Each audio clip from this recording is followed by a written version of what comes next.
Today, the COP is focused on powering the future with the theme on energy, trade, industry, and finance. You'll be wondering what this conversation around these topics will be. But many are thinking that it should be around renewable energies as to why the world should power and leave fossil fuels alone. But we will find out from people on the streets of COP30 to know what their views are.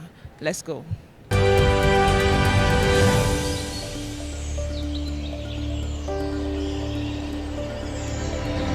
I'm here at the 30th year of the negotiations of the UN on climate crisis issue.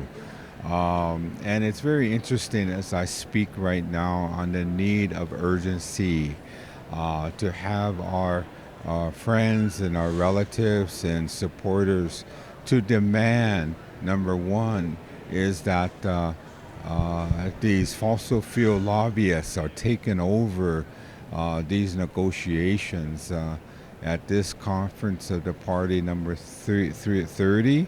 There is actually 1,600 fossil fuel lobbyists who are here representing these oil, gas, and coal corporations. And as we know, there's been a takeover in these negotiations.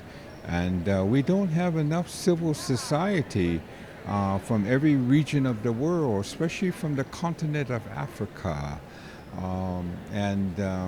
We have more lobbyists, more representatives of the polluting corporations who are here. They can just waltz right in with no struggle. A couple of days ago, we've had indigenous peoples here from the local community who are not badged and they cannot get in. So again, we have the problem of not enough civil society to come in and speak to the truth of what is really happening, the reality of our people all over Nigeria, all over, who are dying and being even harassed and arrested, the earth defenders, and so I can go on and on that. I am fully support for this movement. In Vietnam we also have signed decisions that we are going to move to renewable energy by 2030. So stand on the decision of Vietnam. I fully support that we should move into the transition of fossil fuel and renewable energy, and we should have it done by 2030 because we only have 5 years left before we acknowledge all the goals in the sustainable development goals, right? But I think the main obstacle might be, the transitions in infrastructure. You have to set up a lot of, new things in order to move into a renewable energy era. For example, if you want to use the sun, you have to set up all the plates and in order to take the sun in it. So I think the problem might be a lot. There might be a lot of infrastructure problem and finance problem. But I think at COP30 we can find a way out in order to move into a sustainable world. I think what is stopping the world from moving from fossil fuel to renewable energy is at first we have seen the countries that polluted the most, that we call the historical polluter. Today, it's their business because they don't want to maybe lose their business, because if they shift to renewable energy, they won't be able to pollute.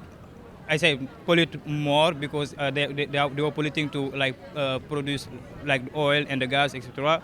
But I think it's just about because when we come to COP, usually in the delegation that we are having, most of them they are part of those polluters, and also they are in this, the negotiation rooms. They are lobbying, so they have some puissance, they have that power that they have into the negotiation. But I think that's what's stopping right now the world from leading from moving from renewable energy and stopping fossil fuel. Part of the problem is the politics, because the economics work in the favor of renewables. Renewable energy is cheaper than fossil fuels almost everywhere in the world. So there's no financial reason that we can't switch to renewables. The problem is the money is all in the wrong places. So fossil fuels look cheaper. I think if I were to pick out one single thing which is stopping us from switching to clean energy, it would be fossil fuel subsidies. It would be subsidies for coal, oil and gas, which make it seem cheaper. That's public money coming from governments and going into the pockets of fossil fuel industry.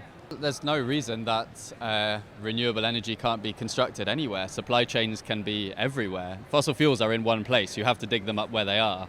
But the sun and wind are everywhere. Steel can be produced anywhere. And all of the components for renewables can be produced anywhere. So there is no obvious reason why we can't see Nigeria, as a big oil and gas producer, also producing solar panels or also producing steel for wind turbines. There's no reason why not. There just needs to be open trade on this stuff. Cutting down CO2s, but again also reducing emissions depend on powerful commitment, dedication and deliberate decision making of our leaders, especially those from the global north. CAN International and other allies have launched a campaign called End Fossil Fuels, Fast, Fair, Forever, Funded. And this campaign has been pushing for the phase out of fossil fuels, either being it gas, being it oil. All the fossil fuels, we want them to be phased out because science has told us clearly that the major responsible of the climate crisis is the fossil fuels industry. They are responsible about 80% of the climate crisis, and our countries like Gambia or Nigeria or Senegal or all over Africa and the global south are feeling the brunt of the crisis when we are contributing less than 4%, about 4% of the emissions. So it's critical for the phase out to be fair, fast, forever. That means the global north must take the first step of phasing out.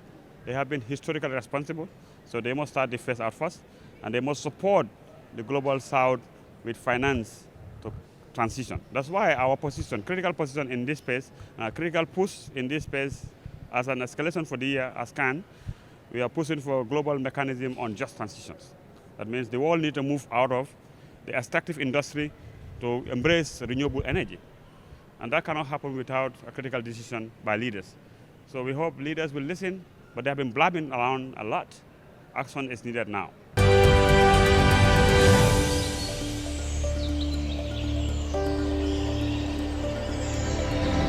Many are clamoring for the push and the move to renewable energy. Because the world has grappled with environmental pollution for so long, this is the time to hold the big polluters accountable, because we have the promising future for the next generation. From the streets of COP30 here in Belém, I am Kome Odomo. Thank you.